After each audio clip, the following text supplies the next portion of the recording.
Fala galera, tranquilo? Gotti aqui com vocês. Bom, na aula de hoje a gente vai começar a entender um pouco mais sobre as reações orgânicas, tá bom? Reações orgânicas é um tema considerado difícil, não é simples, não é fácil, é bastante extenso, acho que a maior dificuldade dele está atrelada a isso, são bastante tópicos que a gente vai ver. Mas, cara, com calma acho que a gente consegue entender de boa. Então, sem enrolar muito, vamos lá. Introdução, né? A gente tem que entender primeiro de tudo como que ocorrem as reações orgânicas.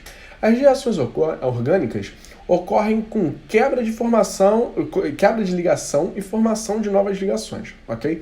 A gente tem duas possibilidades na quebra de uma ligação.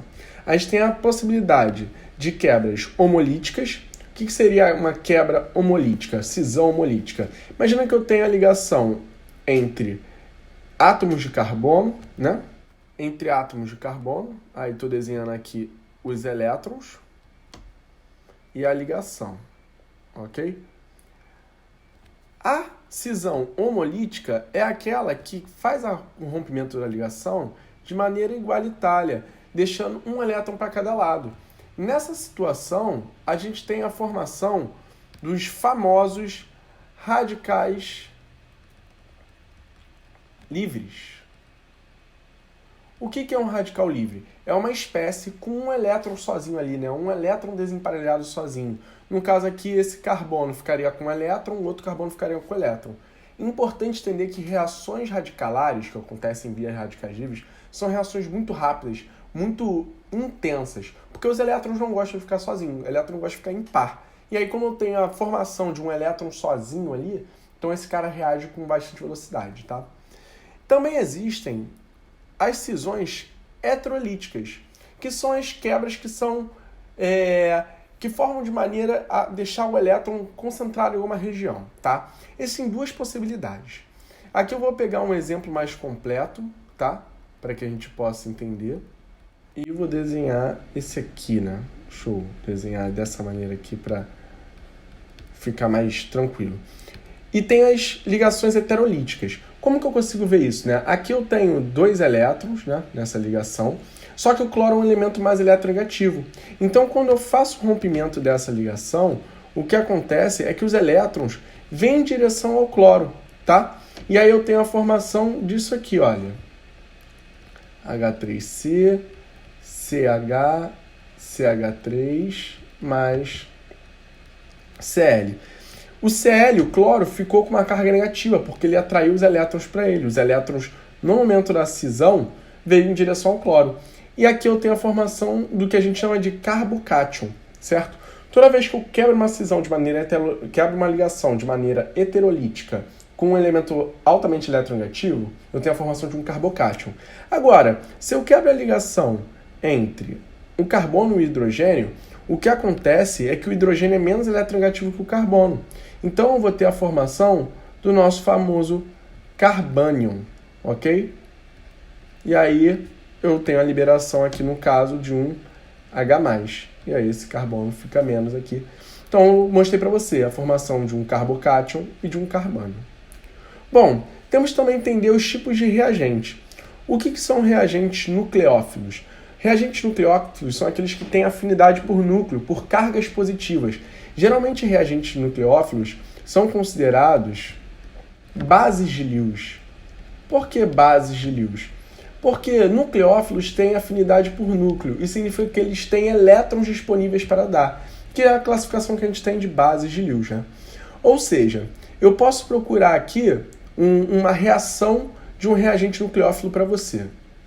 Então, vou pegar aqui um exemplo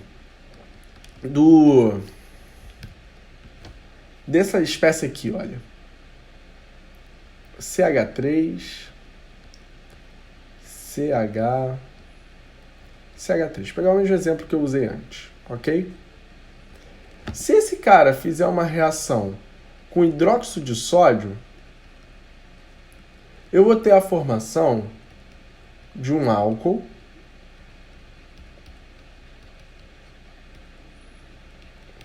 mais NaCl. Aí você vai falar, pô, Vitor, por que eu posso afirmar, então, que esse aqui é uma reação de um nucleófilo? E o nucleófilo é o meu NaCl, ok? Ele é meu reagente nucleófilo. Simples, porque eu sei que esse Cl aqui, os elétrons vão para ele, ele vai ficar menos, e ele vai ficar um ânion, enquanto aqui eu vou ter um carbocátion, né? O meu carbono vai ficar positivo. Ou seja, esse OH aqui, que está cheio de elétrons, vai se aproximar dele através da aproximação de um nucleófilo. Show de bola? Agora, se eu tiver um eletrófilo, ele não é nada mais nada menos do que uma espécie, melhor, antes vou definir aqui, né? Ele é uma espécie que são considerados ácidos Lewis. Por que ácidos Lewis? Porque eles têm afinidade por elétrons, ok? Por isso que é eletrófilo. Bom, vou dar um exemplo aqui para você entender como que funciona, tá? Então a gente tem o eteno, deixa eu apagar aqui, que sempre dá um errinho nessa caneta. Tem o eteno, vou apagar aqui que eu escrevi errado de novo. Tem a dupla ligação, e aí eu vou adicionar um hidrogênio aqui, fazer uma hidrogenação. Bom, se você reparar bem, a quebra da ligação π é uma quebra de uma região com alta densidade de elétrons, né? O que vai acontecer aqui é que eu vou ter a via de formação de radicais livres, né? Um elétron vai para um lado, o outro elétron vai para o outro. É uma cisão homolítica. Vai ter um eletrinho aqui, um eletrinho aqui. Da mesma forma, o hidrogênio vai fazer uma ruptura, né? Uma cisão homolítica, e aí eu vou ter a formação de um composto saturado. O que aconteceu aqui é que o meu H2 é um reagente eletrófilo, ok? Bom, entendida essa primeira parte, vamos para a primeira classe de reações químicas. Todas elas funcionam mais ou menos seguindo essas regras que a gente acabou de ver. Ou eu tenho uma cisão homolítica ou heterolítica. Ou eu tenho uma adição eletrofílica ou nucleofílica. No caso aqui, eu estou falando de reações de adição. Essas reações de adição vão se dar devido à quebra de uma ligação π. Ou seja, eu estou fazendo adições eletrofílicas. Eu estou buscando sempre uma ligação π, uma alta densidade eletrônica, para poder ocorrer a reação. Primeiro tipo de classificação de reações que eu vou fazer são as hidrogenações catalíticas. A hidrogenação catalítica é o exemplo que eu te dei agora. Se eu tiver um alceno, eu vou reagir ele com H2, e na presença de um catalisador, que pode ser níquel, platina, ele vai formar um alcano. Ok? Bom, vou te dar esse exemplo aqui na prática, né? Vou te dar um alceno qualquer. Aqui eu tenho a dupla. Essa dupla vai ser rompida homoliticamente e o hidrogênio vai entrar nela. Interessante que você veja que para cada mol de ligação π, eu preciso de 1 mol de hidrogênio. Como assim? Se eu tiver um alcino e reagir ele com H2, eu vou ter a formação de um alceno, que eu posso continuar hidrogenando, e aí vou ter a formação de um alcano. Vou tentar representar isso aqui para você, né? Imagina que eu tenho o seguinte alcino, ok? Aí eu faço a hidrogenação dele. Bom, eu vou ter a formação de um alceno, eu vou quebrar uma das ligações duplas, ok? E posso continuar hidrogenando ele. E aí eu vou ter a formação de um alcano. Show de bola? Essa é a base de entender a hidrogenação catalítica. Vamos para a próxima. Halogenação. Qual a diferença da halogenação para a hidrogenação? Aqui eu estou adicionando halogênio, né? Halogênios têm representação geral de X, né? Pode ser cloro, bromo, iodo, tá bom? Poderia ser flúor também, mas flúor é muito difícil de reagir. Da mesma maneira, o iodo. Geralmente, os halogênios que a gente trabalha são cloro e bromo, tá? Como que funciona? Basicamente, eu tenho um alceno, eu vou reagir ele com X2 e vou ter a formação de um aleto orgânico. Como assim? Vou te dar um exemplo aqui. Eu tenho esse cara, but2eno, e vou reagir ele com cloro, tá bom? O que vai acontecer aqui é que eu vou ter a quebra dessa ligação π, né? A quebra dessa ligação π, e cada cloro vai entrar em um carbono. um cloro vai entrar aqui e outro cloro vai entrar ali. Então, a gente vai ter a formação dessa substância aqui. Show de bola? Ah, pode ocorrer a halogenação de um alcino? Pode acontecer a halogenação de alcino, mas aí eu vou ter mais ligações duplas para quebrar, então pode acontecer mais halogenações. É o mesmo exemplo mesmo caso do caso da hidrogenação. Hidrohalogenação. Aqui eu preciso que você entenda o seguinte: eu estou adicionando geralmente um aleto de hidrogênio. Um aleto de hidrogênio, né? Sendo X,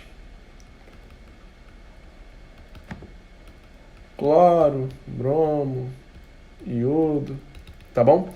O importante é que você, nesse momento, entenda uma regra. Que regra é essa?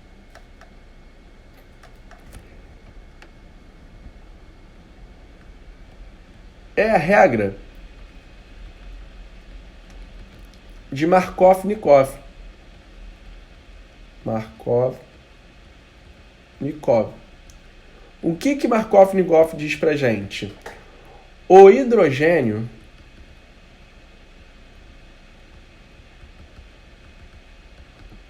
é preferencialmente adicionado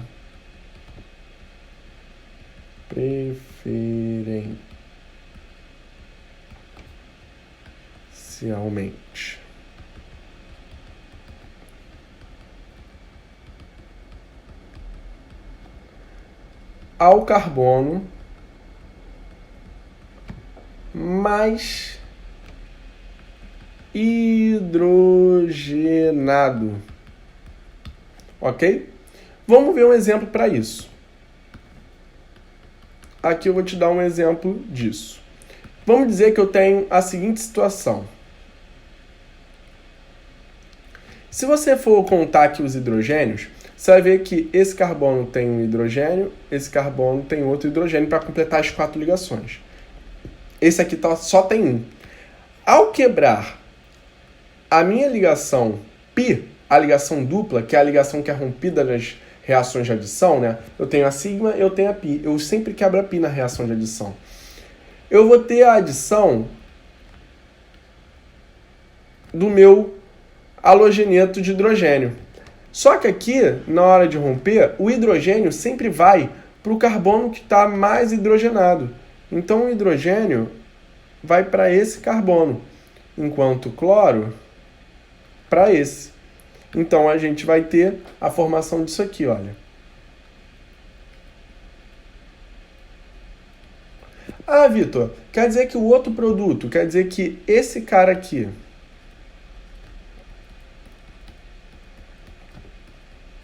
ele não é produzido? Não, não é essa a verdade. Só que a porcentagem de produção deles é muito diferente. Esse aqui é o meu produto principal. Ok? Com vasta porcentagem. Não vou saber te dizer exatamente nesse caso aqui qual é, mas é mais de 80% de prioridade para o produto que o hidrogênio já entra no carbono mais hidrogenado.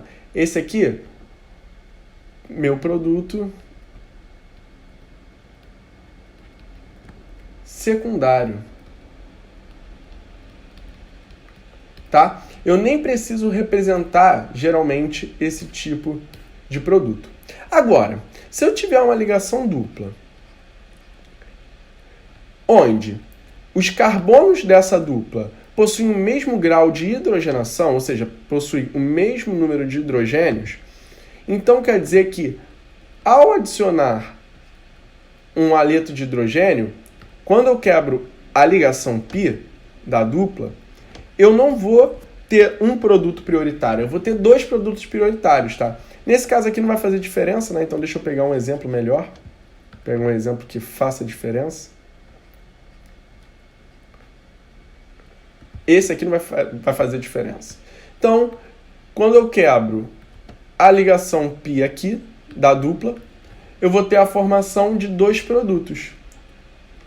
Um produto onde um cloro entrou no carbono e um produto onde o cloro entrou no outro carbono. Mas por que aqui? Se você for reparar, esses carbonos aqui têm a mesma quantidade de hidrogênio. Então não existe produto prioritário, ok? Vamos seguir.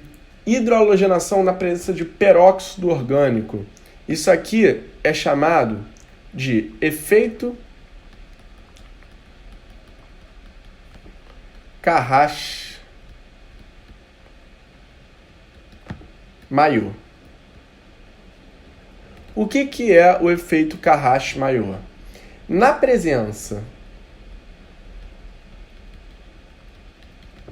de peróxido orgânico,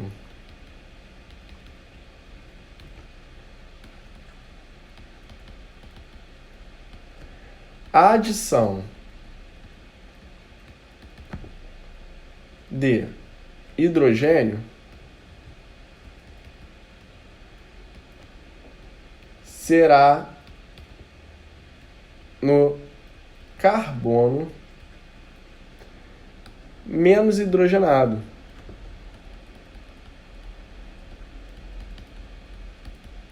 Você pode pensar nesse efeito aqui como sendo um efeito, eu vou botar de vermelho para destacar, anti-Markov-Nikov. Ok? É um efeito anti-Markov-Nikov causado pelo nosso peróxido orgânico. Então, se você tiver aqui como, por exemplo,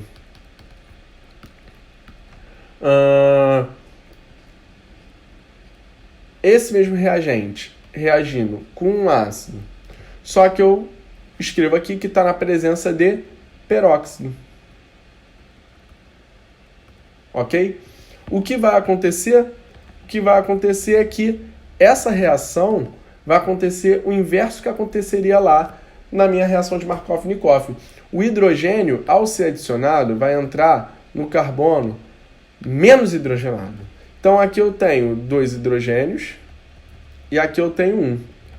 Nesse caso, o hidrogênio vai entrar no carbono menos hidrogenado e o cloro no carbono mais hidrogenado. De novo, isso aqui é uma proporção, né? É uma proporção. Proporcionalmente, esse aqui vai ser o produto mais rentável, com maior rendimento. Ok? Vamos continuar. Hidratação. Hidratação é a adição de água, né? Então, aqui eu vou ter um composto que também possui uma dupla e eu vou estar adicionando aqui água. Só que a água, eu vou pensar nela sendo assim, olha, H e OH. Bom, essa reação, a reação de hidratação, ela também segue a regra de Markov-Nikov, ok? Ou seja, o hidrogênio também entra já no carbono mais hidrogenado, ok? Então, o hidrogênio vai entrar aqui, no carbono mais hidrogenado, e o OH vai entrar aqui, no carbono menos hidrogenado. Isso preferencialmente, obviamente. Então, eu vou ter a formação desse álcool secundário aqui. Toma cuidado com uma coisa, né? Vou botar aqui um OBS. Hidrogenação, ou melhor, hidratação de alcinos. Bom, se você fizer a hidratação de alcino aqui, você vai ver que tem a formação de um cara interessante, olha.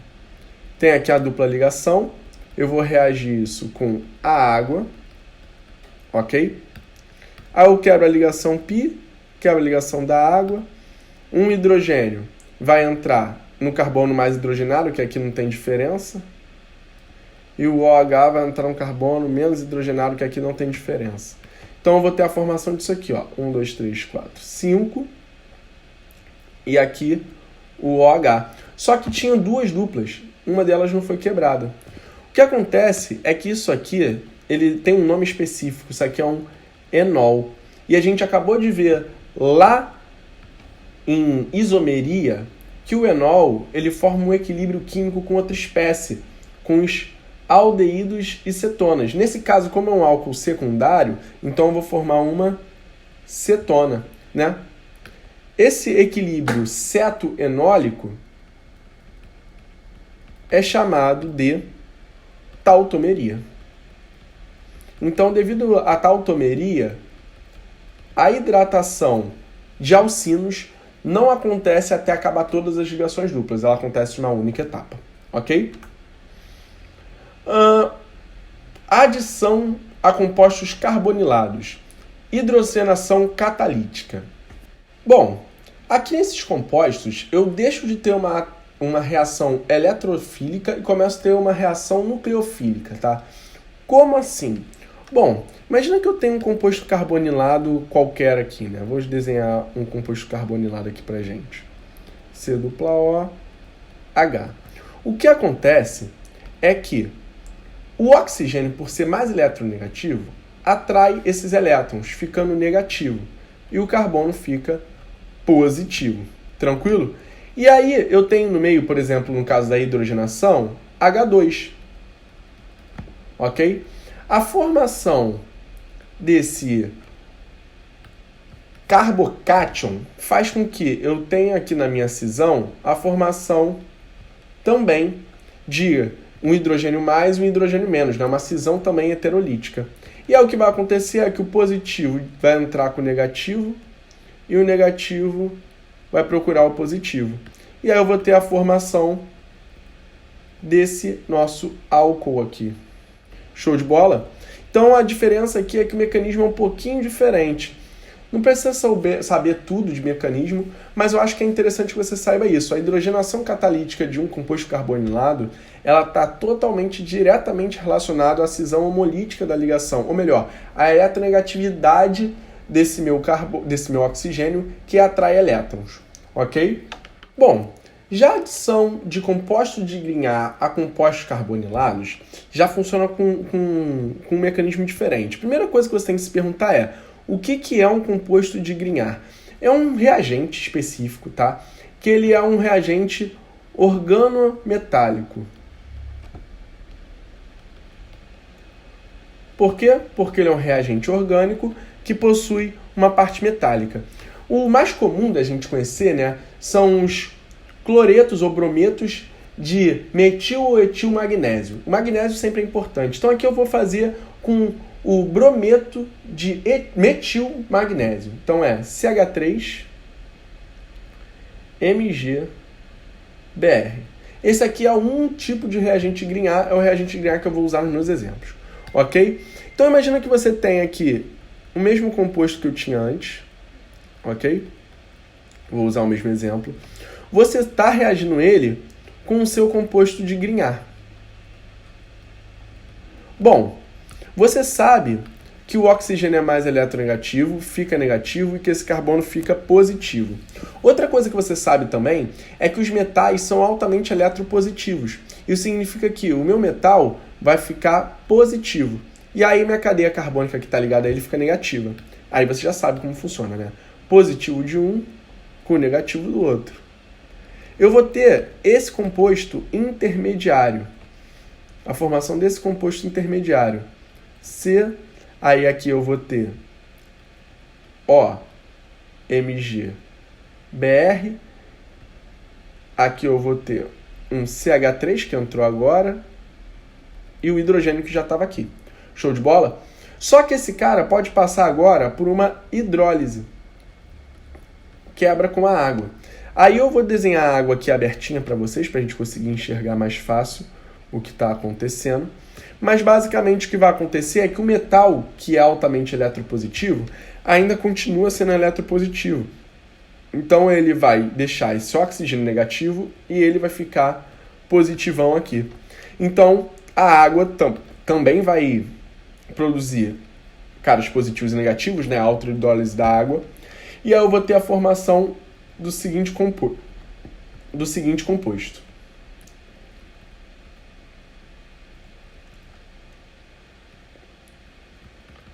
Esse CH3 aqui eu joguei para cima para você poder enxergar melhor. Só que é um álcool, né? E como subproduto eu tenho a formação desse sal. Show de bola? Bom, é importante que você veja isso.